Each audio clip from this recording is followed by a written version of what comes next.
बिना और टाइम जाया किए इस कहानी की अमेजिंग एक्सप्लेनेशन को शुरू करते हैं। ये कहानी शुरू होती है एक सिटी से जहाँ किसी तरह का फेस्टिवल चल रहा था और यहाँ सारे ही लोगों ने मास्क लगाए हुए थे। और इसी के साथ हम वहाँ पर एक फॉर्च्यून टेलर को भी देखते हैं जो कि दो लड़कियों को उनकी किस्मत के बारे में बता रहा था।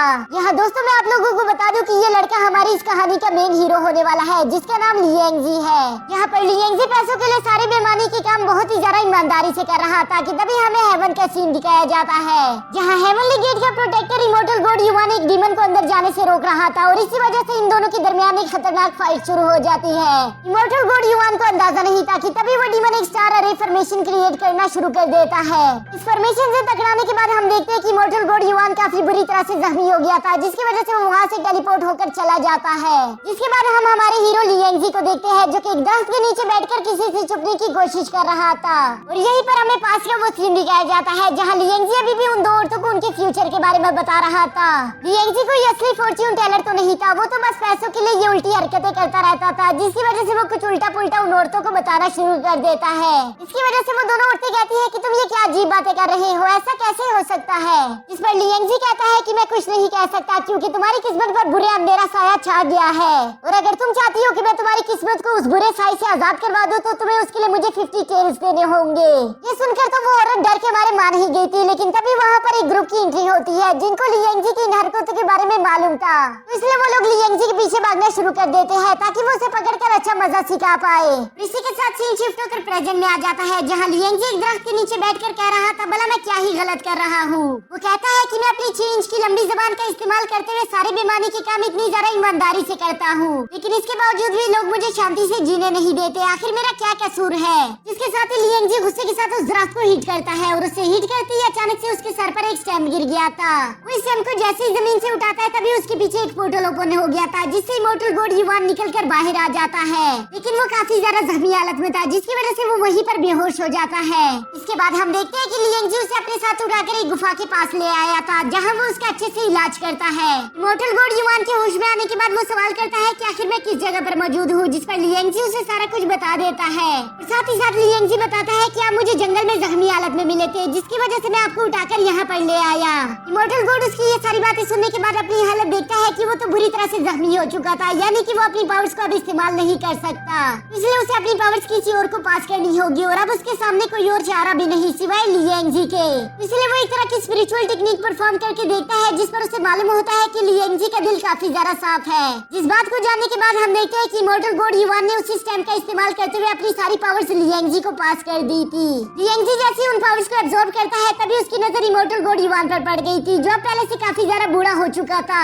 ये देखकर लियांगजी हैरानी के साथ कहता है कि बड़े भाई तुम कुछ ज्यादा ही जल्दी से बड़े नहीं हो रहे। जिस पर इमॉर्टल गॉड युवान बताता है कि मेरी असल में उम्र 1000 से भी ज्यादा है और मैं अपनी पावर्स की वजह से यूं ही जवान रहा लेकिन अब मैंने अपनी आधी से ज्यादा पावर्स तुम्हें पास कर दी है जिसकी वजह से मेरी उम्र भी काफी ज्यादा तेजी के साथ बढ़ गई। ये सुनकर लियांगजी उनसे कहता है कि आपने पावर्स अपनी मर्जी से मुझे दी है, मैं आपको इसके लिए कोई पैसे नहीं दूंगा। इस पर इमॉर्टल गॉड युवान को काफी ज्यादा हंसी आ गई थी और वो उसे कहता है कि तुम्हें इसके लिए कोई पैसे देने की जरूरत नहीं बल्कि मैं तुमसे चाहता हूँ कि तुम मुझसे एक वादा करो कि कभी भी तुम इन पावर्स का गलत तरीके से इस्तेमाल नहीं करोगे। जिसके बाद इमॉर्टल गॉड युवान लियांगजी को इन पावर्स के बारे में समझाते हुए बताता है कि तुम किसी भी मेटल का इस्तेमाल इन पावर्स को एक्टिवेट करने के लिए यूज कर सकते हो लेकिन ध्यान रखना कि तुम कहीं कुछ ज्यादा ही मेटल का इस्तेमाल ना कर लो क्योंकि उसकी वजह से एक बहुत बड़ा एक्सप्लोजन भी हो सकता है। ये सुनकर तो लियांगजी काफी ज्यादा डर गया था और वो उससे डरते हुए कहता है कि ये तुमने मुझे किस तरह की पावर्स दे दी जिससे मेरी जान भी जा सकती है, अभी इन्हें वापस ले लो। लेकिन जैसे ही वो अपने सामने देखता है इमॉर्टल गॉड युवान वहाँ पर नहीं था।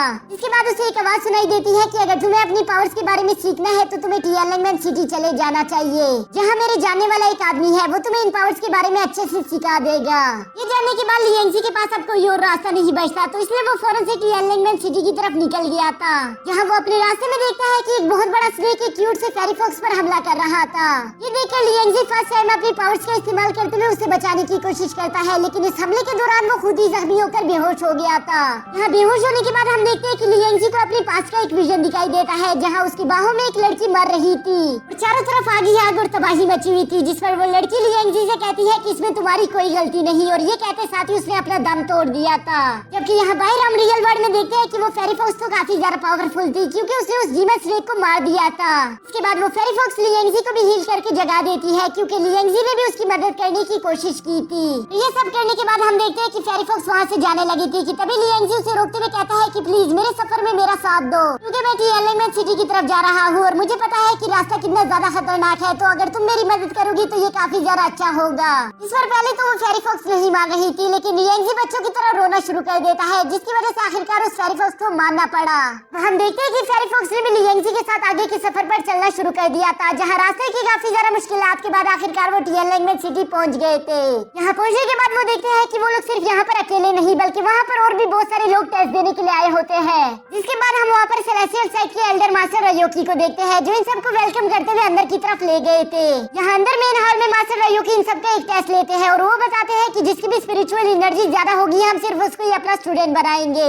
स्पिरिचुअल एनर्जी को जानने के लिए हम देखते हैं कि उन लोगों ने एक मैजिकल पिलर का इस्तेमाल किया था जिसको छूने से स्पिरिचुअल एनर्जी के बारे में मालूम हो जाता है। यहाँ इस टेस्ट में सब लोगों की बारी गुजरने के बाद हम देखते हैं कि लियांगजी की स्पिरिचुअल एनर्जी काफी ज्यादा हाई थी, तो देखकर वहाँ के सारे लोग काफी ज्यादा हैरान हो गए थे। उन्हें यकीन नहीं आ रहा था कि इतने छोटे से बच्चे में इतनी ज्यादा स्पिरिचुअल एनर्जी कहाँ से आई। इसके बाद हम देखते हैं कि मास्टर रयोकी ने यहाँ पर इन सब लोगों को पास करके अपने सेट में शामिल कर लिया था। यहाँ लियांगजी की पहली दफा मुलाकात मिस लीन से होती है जो कि काफी ज्यादा अच्छी और शांत मिजाज की थी। उससे मिलकर लियांगजी काफी ज्यादा खुश हो गया था, जिसके बाद वो फौरन से अपने रूम्स की तरफ आना शुरू कर देता है। यहाँ लियांगजी देखता है कि कुछ सीनियर स्टूडेंट मिलकर एक जूनियर स्टूडेंट को परेशान कर रहे थे, जिसकी वजह से वो उसकी मदद करने के लिए आगे आ गया था। लियांगजी उनसे कहता है कि यहीं पर रुक जाओ, नहीं तो मुझसे बुरा कोई नहीं होगा। वो ये कह ही रहा था कि तभी उनमें से एक लड़की जिसका नाम मिजुई था उसकी नजर फेरी फॉक्स पर पड़ जाती है, जिसे वो काफी ज्यादा क्यूट लग रही थी। इसी वजह से वो अपने साथियों से कहकर लियांगजी से फेरी फॉक्स को छीनने की कोशिश करती है, लेकिन लियांगजी वो देना नहीं चाहता था, इसलिए वो उन बुली से फाइट करके उन लोगों को अच्छा मजा चगाते हुए वहाँ से अपने रूम्स की तरफ चला जाता है। इसके बाद हम रात का सीन देखते हैं जहाँ लियांगजी अपने रूम में सो रहा था कि तभी फेरी फॉक्स उसके पास आकर बैठ जाती है और यहाँ पर हम एक बहुत ही हैरानकुन चीज देखते हैं कि अचानक से वो फेरी फॉक्स एक बहुत ही खूबसूरत लड़की में बदल गई थी। यहाँ वो लियांगजी को आवाज देकर उठाने की कोशिश करती है, लेकिन जब तक लियांगजी की आंख खुलती है वो दोबारा से फॉक्स बन चुकी थी। जिस पर लियांगजी उससे कहता है कि सो जाओ, इतनी ज्यादा रात हो चुकी है, लेकिन फेरी फॉक्स सोना नहीं चाहती थी। वो लियांगजी को इशारा करते हुए खुद को फॉलो करने के लिए कहती है, जिस पर लियांगजी को मजबूरन उसे फॉलो करना ही पड़ा। और हम देखते हैं कि फेरी फॉक्स लियांगजी को एक पहाड़ी पर ले गई थी जहाँ की स्पिरिचुअल एनर्जी काफी ज्यादा हाई थी।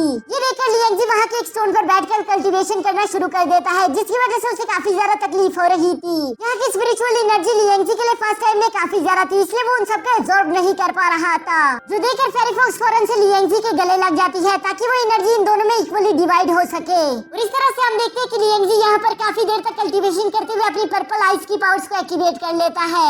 ये पर्पल आइस पावर्स काफी ज्यादा काम की है, जो कि आपको कहानी में आगे देखने को भी मिल जाएंगे।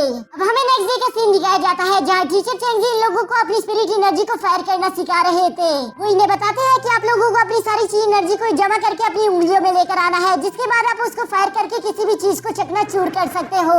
ये टेक्निक दूसरों को सीखने में काफी ज्यादा मुश्किल हो रही थी, लेकिन हम देखते हैं कि लियांगजी अपनी पर्पल आइस का इस्तेमाल करते हुए इस टेक्निक को बहुत ही आसानी के साथ सीख लेता है, क्योंकि यहाँ पर हम देखते हैं कि लियांगजी अपनी पर्पल आइस का इस्तेमाल करते हुए किसी की बॉडी के अंदर भी जान सकता है और इसी वजह से उसे इस टेक्निक के बारे में काफी अच्छे से मालूम हो गया था। यहाँ एकेडमी में आने के बाद लियांगजी के सारे ही लोगों के साथ काफी ज्यादा अच्छी बन रही थी, यहाँ तक कि मिस लीन तो उसकी बेस्ट फ्रेंड बन चुकी थी। लेकिन दूसरी तरफ हम उसी सीनियर लड़की मिजुई को देखते हैं जिसका एटीट्यूड काफी ज्यादा हाई था। वो लियांगजी को जरा से भी पसंद नहीं करती थी, वो लियांगजी को तो क्या किसी भी मर्द को पसंद नहीं करती थी। वो तो उल्टा मिस लीन को भी पटिया पढ़ाती रहती थी कि तुम्हें मर्दों से दूर रहना चाहिए क्योंकि ये बहुत ज्यादा बेवफा और धोखेबाज होते हैं। लेकिन तभी अचानक हम देखते हैं कि एक रात उन सारी बुलीज ने मिलकर इन दोनों लड़कियों पर हमला कर दिया था और वो इन दोनों के साथ कुछ गलत हरकत करने ही वाले थे। तभी लियांगजी वहाँ पर आ गया था और वो इन दोनों की जान बचा लेता है, जिसके बाद हम देखते हैं कि मिजुई लियांगजी को दोबारा से थोड़ा थोड़ा पसंद करने लगी थी। वो अपने हाई एटीट्यूड के बावजूद भी लियांगजी की मदद करने के लिए उसे बताती है कि हमारे अगले टेस्ट के लिए हमें कुछ बीस्ट को मारना होगा ताकि हम उनमें से डीमन पिल्स निकाल कर यहाँ ला सके। हर बार टीएलएमएन सिटी में ये टेस्ट लिया जाता है और अब तुम लोगों से भी ये टेस्ट लिया जाएगा, इसलिए मैं कहती हूँ कि तुम्हें जितनी ज्यादा इन्फॉर्मेशन मिल सके सारे बीस्ट के बारे में इन्फॉर्मेशन कलेक्ट कर लो। लियांगजी उसका काफी ज्यादा शुक्रिया अदा करता है क्योंकि अब वो जानता था कि मुझे अगले इम्तिहान के लिए किस चीज की तैयारी करनी होगी। अब हमें कुछ दिनों बाद का सीन दिखाया जाता है जहाँ मास्टर चेंगजी इन सबको उस टेस्ट के लिए तैयार होने के लिए कह रहे थे। और ये कहते साथ ही वो इन सबको एक तरह का टेलीपोर्टेशन पेपर भी दे देता है, जिसके बाद वो बताता है कि ये टेलीपोर्टेशन पेपर तुम लोगों को एक जंगल में टेलीपोर्ट कर देगा जहाँ बहुत सारे बीस्ट होंगे। तुम लोगों का काम ये है कि तुम्हें उन बीस्ट को मारकर उनके डीमन स्पिल निकाल कर यहाँ पर लाने होंगे।